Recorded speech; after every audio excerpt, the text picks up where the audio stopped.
Esta mañana vamos a seguir con el tema que habíamos empezado el domingo en la noche ahí en Hebreos, capítulo 10. Hay una riqueza maravillosa de parte de Dios, y ahí en Hebreos capítulo 10, verso 26 al 31, Espíritu Santo, háblanos en esta mañana por medio de esta palabra. Gracias por tu palabra, porque ella es luz, es inteligencia, es sabiduría del cielo, que nos hace mirar la realidad presente a la luz de la eternidad. Gracias, gracias, porque lo que hoy está pasándole al mundo ya está escrito aquí en tu palabra.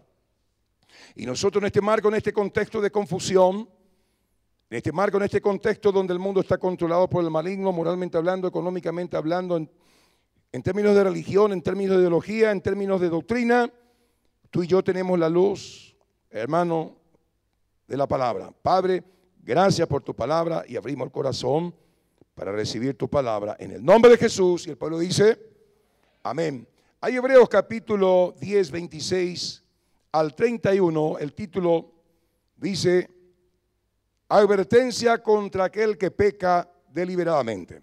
Y analizamos nosotros, empezamos el domingo ese texto y le pusimos un título, mire, las terribles, malas decisiones que toma un hijo de Dios, una hija de Dios, un creyente en Cristo, después, diga conmigo, después de haber recibido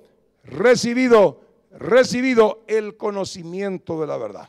¿Y cuáles son esas terribles, malas decisiones que toma un hijo de Dios? Y aquí en este texto muestra 4 terribles, malas decisiones que toma un hijo, una hija de Dios después de haber conocido la verdad. Número 1, toma la decisión errada de pecar voluntariamente. Porque aquel que conoció la verdad, conoce la voluntad de Dios. Y es más, recibió el Espíritu Santo de Dios, y el Espíritu Santo dentro de él le dice, estás haciendo mal, no te estás comportando, tus actitudes, lo que decís, lo que mirás. Entonces, muchos deciden pecar voluntariamente y te le dice el Espíritu Santo, tu cuerpo no es para la fornicación, tu cuerpo no es para la borrachera, tu cuerpo no es para el adulterio, tu cuerpo no es para esto, tu cuerpo no es para lo otro. Después de haber recibido el conocimiento de la voluntad, después de haber recibido el don de Dios, el conocimiento de la verdad y tener la sabiduría del cielo, uno puede tomar la decisión de desobedecer e ir en contra de los principios de la palabra. Pecar voluntariamente, una mala decisión. Lo segundo que vemos acá, que ocurre a los hijos de Dios, a las hijas del Señor, que han recibido la luz de la verdad, es que pisotean al Hijo de Dios. Y usted dirá, ¿pero qué es pisotear al Hijo de Dios? ¿Puedo yo estar pisoteando al Hijo de Dios? Es muy posible. Y vamos a estar viendo en esta mañana qué es pisotear al Hijo de Dios. Y en ese marco de luz, en ese marco de información, usted y yo vamos a hacernos un chequelín y vamos a tener que tomar la decisión de arrepentirnos y corregir nuestro rumbo, nuestros pasos, porque esto tiene que ver, mire, con nuestra condición eterna. Lo tercero que miramos aquí en este grupo de personas que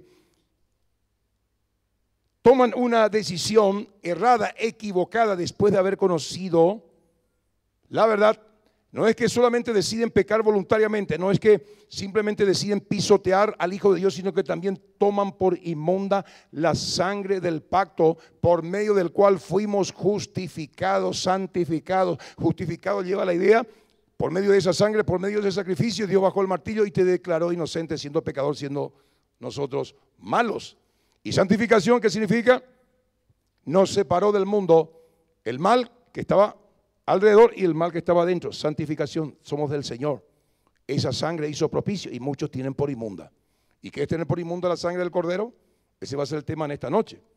¿Por qué? Porque muchas veces sin darnos cuenta como cristianos podemos estar en un terreno de la apostasía. Terrible. Y la cuarta mala decisión que este pasaje del Hebreos 10, 26 al 31, este servidor extrajo, es que usted y yo muchas veces tomamos la mala decisión de afrentar, de enojar, de ponerle celoso al Espíritu de gracia.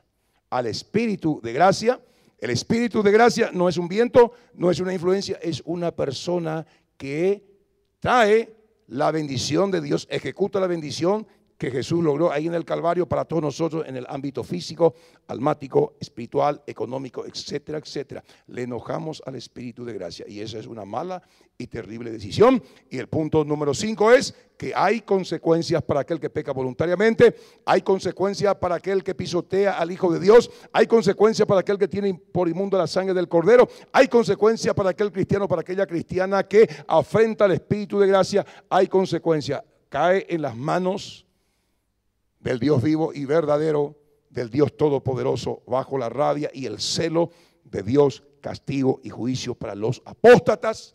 ¿Quiénes son los apóstatas en este marco, en este contexto de Hebreo? Los que recibieron el conocimiento de la verdad y deliberadamente se dieron nuevamente al pecado.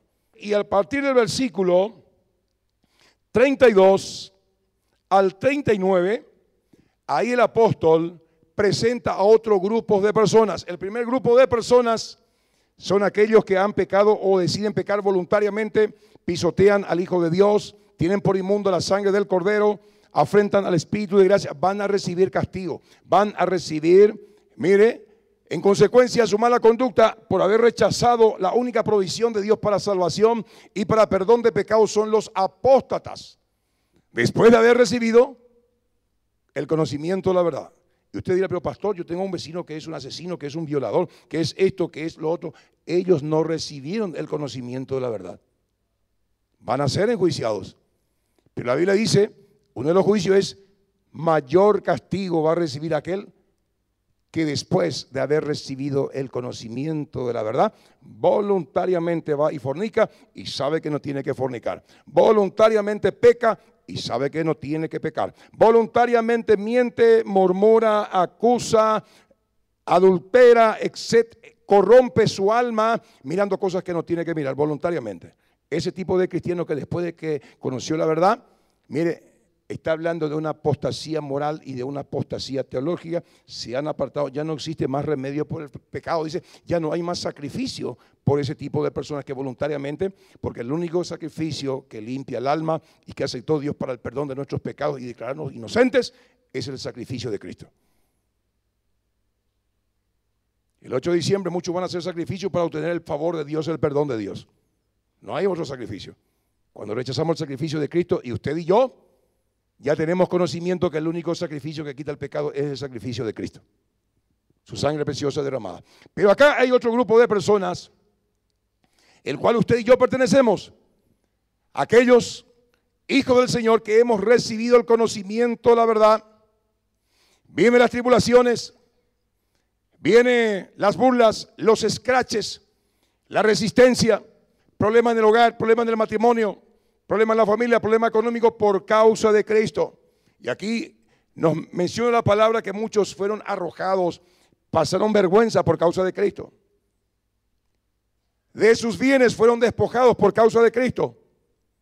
Pero no perdieron su fe, no perdieron su confianza, no apostataron, siguieron adelante y culmina el pasaje diciendo, el que ha de venir vendrá y no tardará.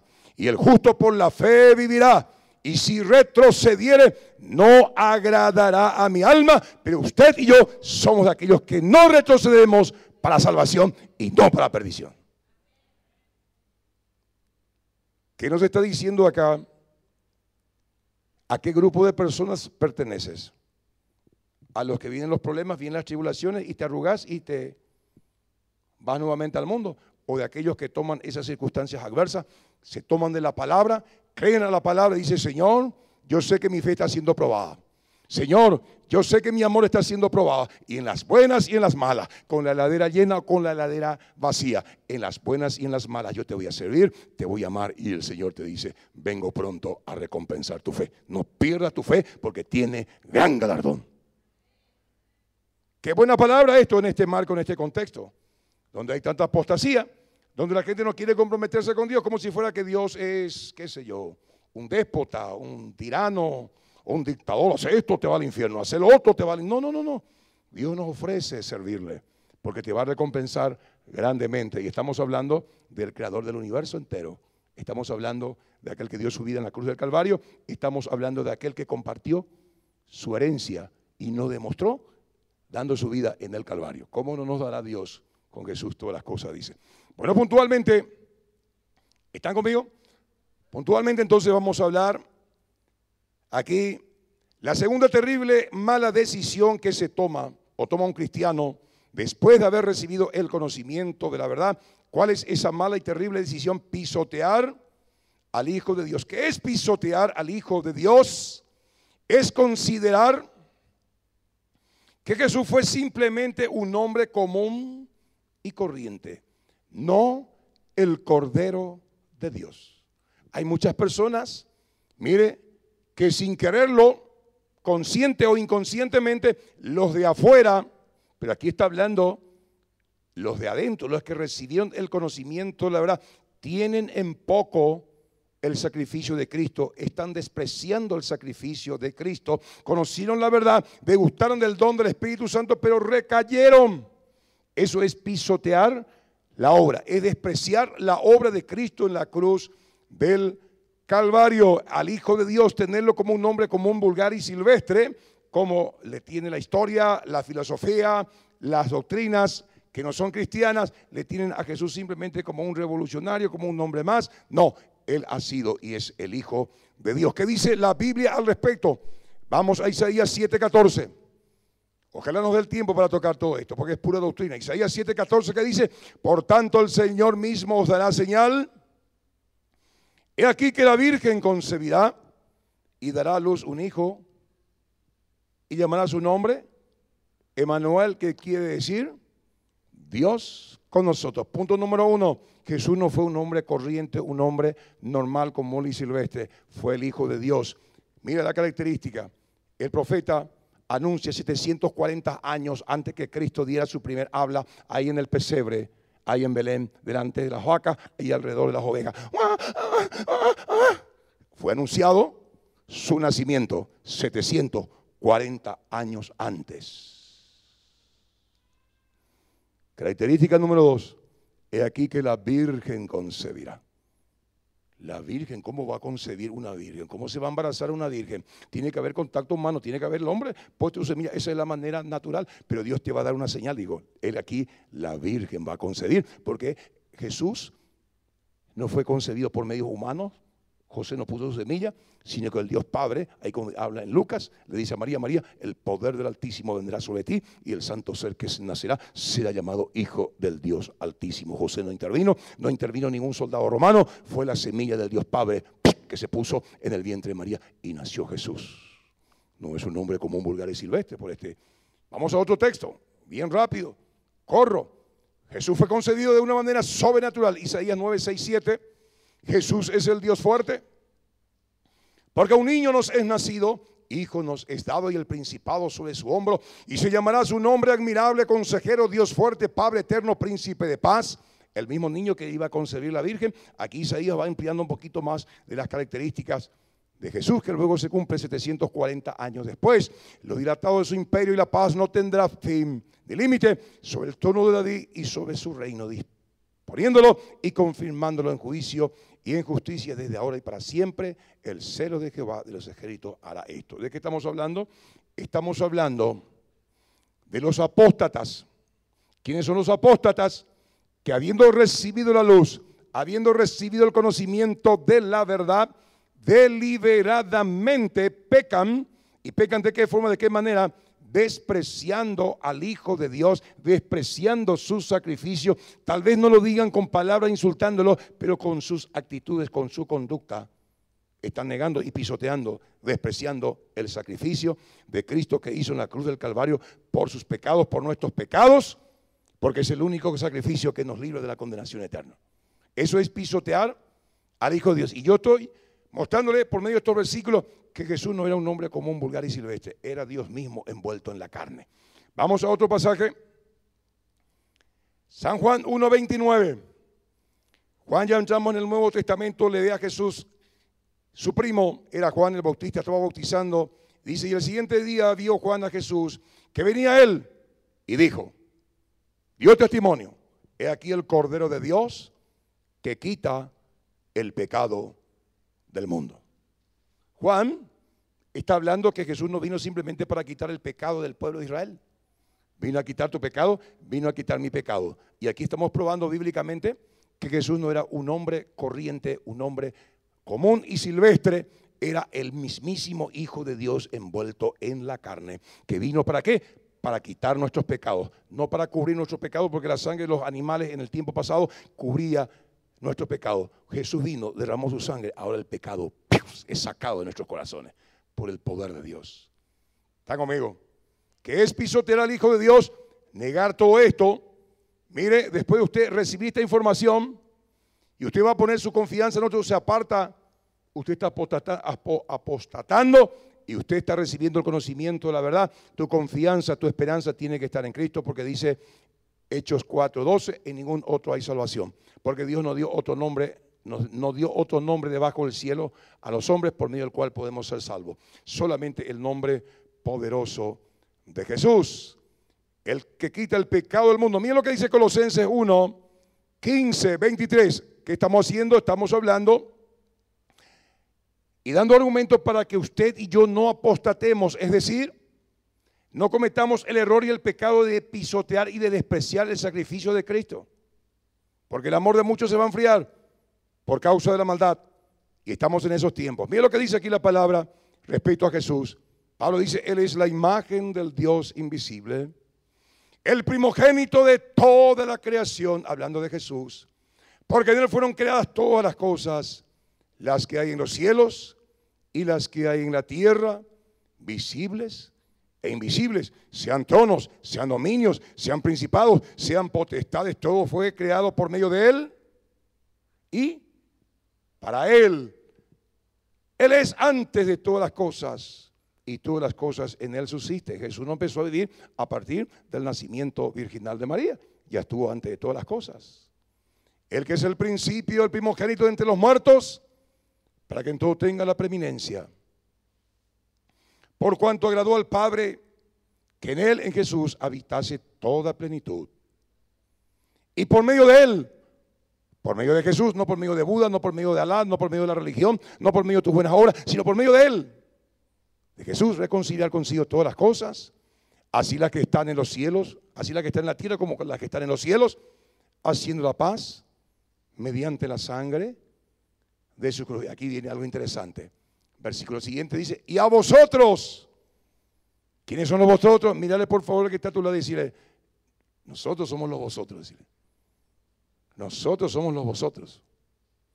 Y a vosotros también que estabais en otro tiempo extraños y enemigos en vuestra mente, haciendo malas obras, ahora os ha reconciliado en su cuerpo de carne por medio de la muerte, y para presentaros santos y sin mancha e irreprensibles delante de Él, si en verdad permanecéis fundados y firmes en la fe, sin moveros de la esperanza del evangelio que habéis oído, el cual se predica en toda la creación que está debajo del cielo, del cual yo, Pablo, fui hecho ministro. ¿Qué estamos hablando? ¿De qué estamos?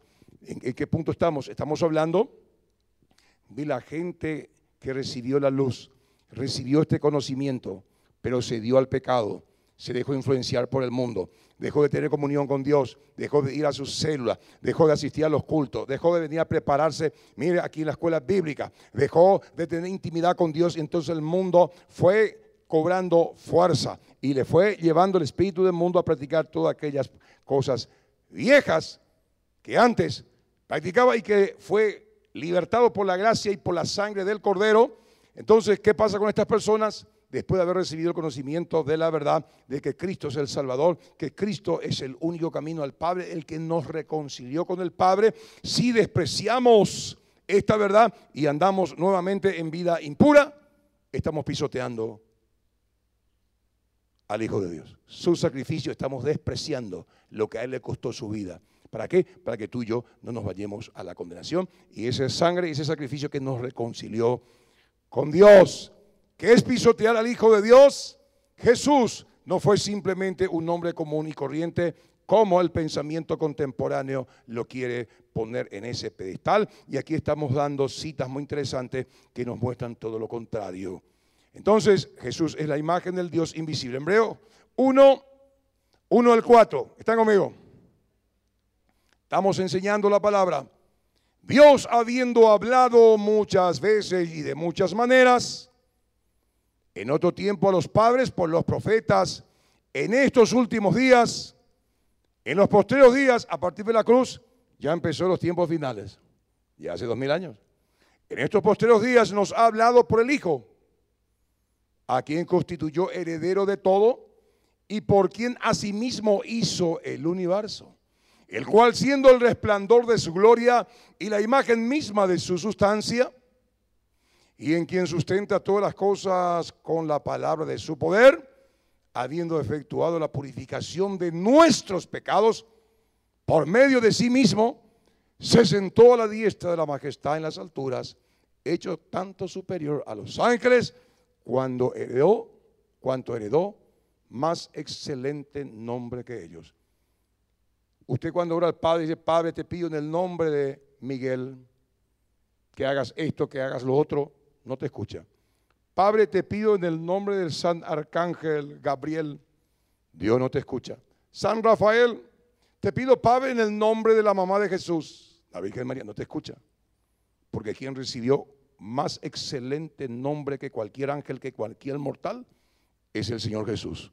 Su nombre poderoso que hace temblar, mire, los poderes de las tinieblas. Nombre bajo el cual se sujeta todo lo que está en el cielo, en la tierra y debajo de la tierra. Nombre, mire, que se sujeta a las dolencias y las enfermedades. Nombre que los demonios se sujetan. Heredó un nombre mucho más excelente que cualquiera. El nombre poderoso de Jesús. Cuando tú dices: Padre nuestro que estás en los cielos, te pido en el nombre de Jesús, para el cielo. Porque es un nombre poderoso. Entonces Jesús no ha sido un hombre común, vulgar y silvestre, como dice aquí la palabra. Es el resplandor de la gloria de Dios. Hebreos 1, 5 al 13. Miren lo que dice: porque ¿a cuál de los ángeles dijo Dios jamás? Mi hijo eres tú. Yo te he engendrado hoy. Y otra vez, yo seré al Padre y él será a mi hijo. Y otra vez, cuando introduce al primogénito del mundo, dice: adórenle, adórenle todos los ángeles de Dios. Está hablando de Jesucristo. Ciertamente a los ángeles dice: el que hace a sus ángeles espíritus y a sus ministros llama de fuego. Mas al del Hijo dije: tu trono, oh Dios, por el siglo del siglo, cetro de equidad es el cetro de tu reino. Has amado la justicia y aborrecido la maldad, por lo cual Dios te ungió Dios, el Dios tuyo, con óleo de alegría, más que a tus compañeros. Y tú, oh Señor, en el principio fundaste la tierra, y los cielos son obras de tus manos. Ellos perecerán, los cielos y la tierra, mas tú permaneces. Y todos ellos envejecerán como un vestido, y como un vestido los envolverás y serán mudados. Pero tú eres el mismo, y tus años no acabarán. Pues ¿a cuál de los ángeles dijo Dios jamás: siéntate a mi diestra hasta que ponga a tus enemigos por estrado de tus pies? ¿De qué estamos hablando? De las terribles, malas decisiones que toman un hijo de Dios: pecar voluntariamente y pisotear al Hijo de Dios. ¿Y qué es pisotear al Hijo de Dios? Estamos dando argumentos bíblicos que Jesús no fue un hombre común, vulgar y silvestre. Es el Hijo de Dios, es Dios mismo envuelto en la carne, que vino a salvarnos de nuestros pecados. ¿Está conmigo? Vamos a ver lo que dice ahí Hebreos 2, 1, 4. Seguimos bajo el punto de que Jesús no fue simplemente un hombre común. El Hijo de Dios, Dios mismo envuelto en la carne. Por tanto, es necesario que con más diligencia atendamos a las cosas que hemos oído, no sea que nos deslicemos. Porque si la palabra dicha por medio de los ángeles fue firme, y toda transgresión y desobediencia recibió justa retribución, ¿cómo escaparemos nosotros si descuidamos una salvación tan grande, la cual, habiendo sido anunciada primeramente por el Señor, nos fue confirmada por los que la oyeron, testificando Dios juntamente con ellos, con señales y prodigios y diversos milagros y repartimiento del Espíritu según su voluntad. ¿Qué está hablando aquí el apóstol? No tomen el ejemplo de los primeros cristianos que después de haber recibido el conocimiento de la verdad se descuidaron su comunión con Dios, dejaron de leer la Biblia, dejaron de practicar la verdad. Mire, se deslizaron y gente que estaba en la iglesia alabando, adorando a Dios, gente que estaba sirviéndole al Señor, hoy ves que está en el mundo pecando con un corazón duro, con un corazón ya entenebrecido nuevamente y practicando todo eso por el cual la sangre del Cordero del sacrificio de Cristo le había libertado. Y aquí la Biblia dice, cuida tu salvación, porque esta salvación es muy grande. No simplemente te salvó de que tu casa te sea llevado por el usurero, la hipoteca. Hipotecaste tu casa, pues ahí te salvó alguien ahí. No, esto es mucho más grande. No es solamente que el médico te hizo una operación y te salvó de morir. Igual vas a morir. Aunque te vayas sano allá al infierno o al cielo. Igual vas a morir, igual vamos a morir. Dios te dice, la salvación que Jesús adquirió en la cruz del Calvario, que podés perderla, es demasiado grande. Te libró de la condenación eterna, eterna, eterna, eterna. Vino Cristo a pagar el precio. Cuida esa salvación. Tan grande, dice. Pero pastor, a mí me enseñaron que la salvación no se pierde. Claro que sí. El Salvador que produce la salvación no se pierde, pero vos te perdés si apostatás, si desobedeces la palabra y si no seguís las huellas del maestro. ¿Se entendió? Si te mantenés en el terreno de la sangre, en el terreno de la obediencia, no perdés tu salvación, porque estéis comunicado y en intimidad con el Salvador. Pero si te descuidas, claro que sí, va a venir el diablo y te va a arañar. Otro pasaje. Jesús es el autor de nuestra salvación grande. Hebreos 2, 9, 18. Escuchen lo que dice la palabra. La palabra por sí misma tiene poder para ministrarnos. Pero vemos que aquel que fue hecho un poco menor que los ángeles, está hablando de Jesús, a Jesús coronado de gloria y de honra a causa del padecimiento de la muerte, porque por la gracia de Dios gustase la muerte por todos, porque convenía aquel que por cuya causa son todas las cosas y por quien todas las cosas subsisten, que habiendo de llevar muchos hijos a la gloria, perfeccionase por aflicción al autor de la salvación de ellos, refiriéndose a Jesús, porque el que santifica y los que son santificados de un no son todos. Por lo cual no se avergüenza de llamarnos hermanos, diciendo, anunciaré a mis hermanos tu nombre, en medio de la congregación te alabaré y oiré. Y otra vez yo confiaré en él, y de nuevo he aquí yo y los hijos que Dios me dio. Así que por cuanto los hijos participaron de carne y sangre, él también participó de lo mismo. ¿Para qué? Para destruir por medio de la muerte al que tenía el imperio de la muerte, esto es el diablo, y librar a todos por el temor de la muerte que estaban durante toda la vida sujetos a servidumbre, porque ciertamente no socorrió a los ángeles, sino que socorrió a la descendencia de Abraham, que somos nosotros. ¿De qué estamos hablando aquí? Aquí nos está dando la palabra argumentos tremendos. Mire, y aquí nos habla claramente que Jesús fue coronado de gloria y de majestad. ¿Por qué? Porque cumplió a cabalidad la misión que Dios Padre le dio estando aquí en la tierra. ¿Cuál fue su misión? Salvarte a ti, salvarme a mí. Vamos terminando. Hebreos 3, 1, 5. Mira lo que dice. Por tanto, hermanos santos, participantes del llamamiento celestial. ¿Participantes de qué somos? Del llamamiento celestial. Vamos a ir al cielo, no al infierno. Considera al apóstol y sumo sacerdote de nuestra profesión, Cristo Jesús, el cual es fiel al que le constituyó, como también lo fue Moisés en la casa de Dios, porque de tanto mayor gloria de Moisés es estimado digno hablando de Jesús, cuando tiene mayor honra que la casa el que lo hizo, porque toda casa es hecha por alguno, pero el que hizo todas las cosas es Dios, y Moisés a la verdad fue fiel en toda la casa de Dios como siervo para testimonio de lo que iba a decir. ¿Qué está diciendo acá? Mediante Cristo, mediante el sacrificio de Cristo, usted y yo somos llamados a la patria celestial, al cielo. ¿Y cuál es el adelanto de que usted es un llamado, un hijo de Dios? ¿Cuál es el adelanto? El Espíritu Santo dentro de nosotros. ¿Cuánto le tienen al Espíritu Santo? ¿De qué estamos hablando? De las malas y terribles decisiones que toma un cristiano, un hijo de Dios, después de haber conocido la verdad. Esta verdad, porque tenemos el Espíritu Santo, te refresca, te ilumina y al mismo tiempo nos compromete. Jesús no es un hombre común, vulgar y silvestre, un simple personaje de la historia.